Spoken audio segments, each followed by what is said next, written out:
মন্দিরটা কিন্তু দেখতে কত সুন্দর লাগছে পারবেন।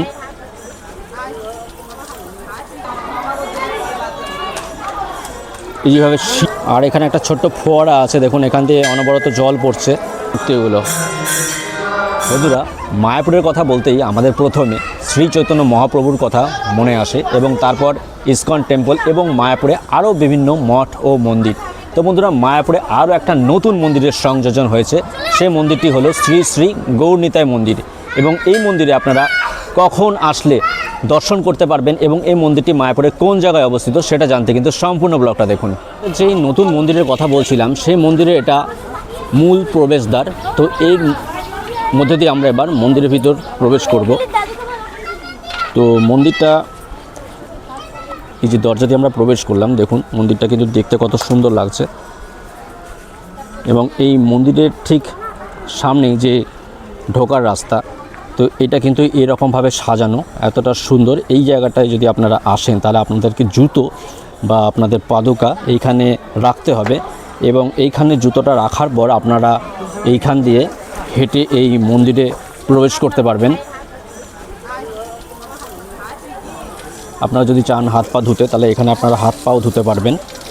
আর এইখানটায় দেখুন এই যে মন্দিরের যে গেট, এই গেটটাও কিন্তু খুবই সুন্দর সাজানো গোছানো এই গেটটা এবং এই গেটের যে দেওয়ালে, সেই দেওয়ালে কিন্তু বেশ অনেক মূর্তি বানানো হয়েছে।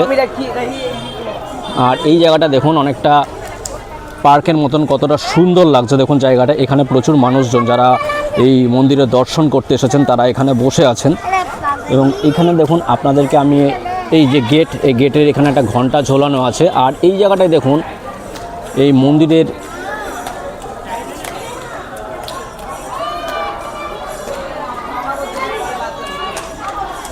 এইভাবে সিঁড়ি দিয়ে এই মন্দিরে আপনাকে প্রবেশ করতে হবে।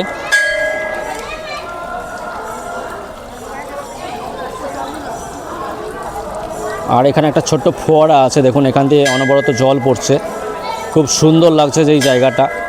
আর এইখান দিয়ে যে সিঁড়িটা করা হয়েছে ঘুরিয়ে, তো এই সিঁড়ির দিয়ে আপনাকে ওপরে উঠতে হবে।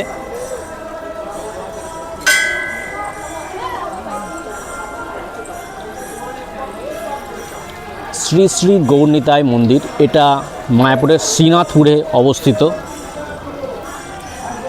এই যে সিঁড়িটা দেখুন, এই যে সিঁড়িটা কিন্তু কতটা সুন্দরভাবে বানানো হয়েছে। এইখান দিয়ে আপনাদেরকে এই উপরে উঠতে হবে। এই শ্রীনাথপুরের যে শ্রী শ্রী গৌরনিতাই মন্দির নির্মাণ হয়েছে সেই মন্দিরে আপনাকে এই সিঁড়িটির ওপর দিয়ে উঠতে হবে এবং এখানে বিগ্রহ আছে, সেই বিগ্রহটা কিন্তু খুবই সুন্দর। তো দর্শক বন্ধুরা, মায়াপুরের শ্রীনাথপুরে যে মন্দিরটা হয়েছে খুব সুন্দর, অদ্ভুত, অসাধারণ এই মন্দিরটা। দেখুন এখানে বিগ্রহ আছে। নিতাই গৌর যে মন্দির, সেই মন্দিরে দেখুন একটা নৃসিংহদেবের মূর্তি আছে, সেটা কিন্তু খুবই সুন্দর, অসাধারণ লাগছে নৃসিংহদেবকে।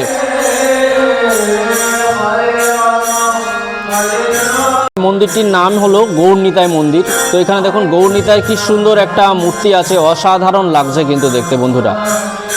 ও জগন্নাথ, বলরাম, সুভদ্রা দেব, অসাধারণ সুন্দর লাগছে মূর্তিগুলো। মন্দিরটা খুবই সুন্দর সাজানো গোছানো, খুব সুন্দর মন্দির, ডেকোরেটেড।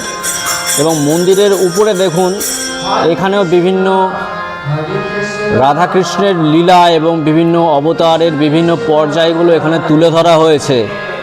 তো এই মন্দিরটা কিন্তু খুবই সুন্দর, এই অংশটাও কিন্তু খুবই সুন্দর। দেখুন এখানে ঈশ্বরের বিভিন্ন রূপ, লক্ষ্মী প্রিয়ার সাথে মহাপ্রভুর যে বিবাহ সেই মুহূর্তটা তুলে ধরা হয়েছে।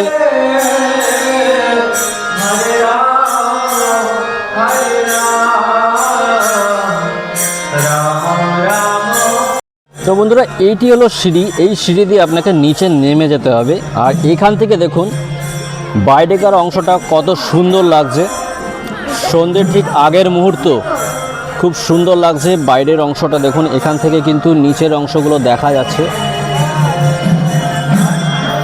তো চলুন এরপর আপনাদেরকে সন্ধেবেলাকার অংশটা আপনাদের সামনে আমি তুলে ধরবো।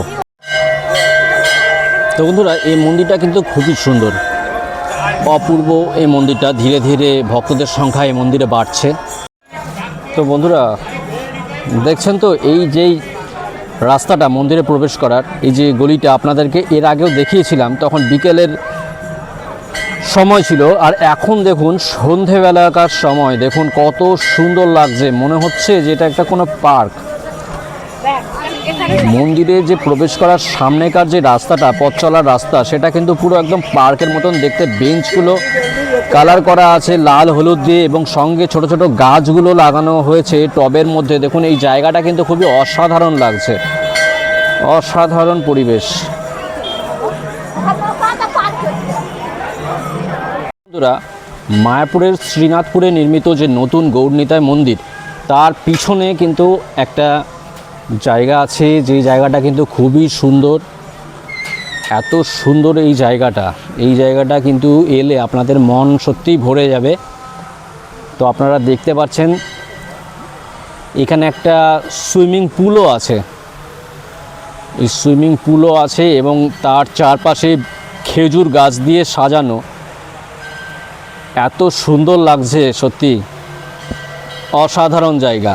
আর এইখানে দেখুন বিভিন্ন কক্ষগুলো আছে, সেই কক্ষগুলোর এক একটা নাম দেওয়া আছে। দেখুন এটার নাম পদ্মা, ওটার নাম গঙ্গা, এবং তার পরেরটা 3 নম্বর যে কক্ষ, সেটাতে নাম দেওয়া আছে মন্দাকিনী। মানে ভারতের যত পবিত্র নদী আছে সেই সকল নদীগুলোর নাম দিয়েই এই জায়গাটা, এই ঘরগুলোর নামকরণ করা হয়েছে। আর এই পাশেই দেখুন যে জায়গাটা আপনাদেরকে বলছিলাম, অসাধারণ লাগছে কিন্তু।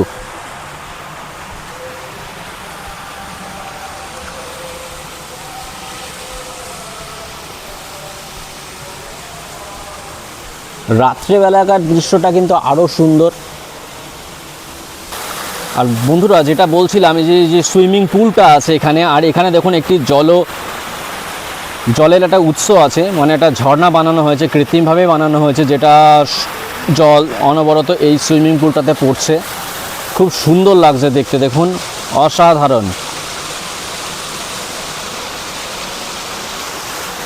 অসাধারণ এই ভিউটা।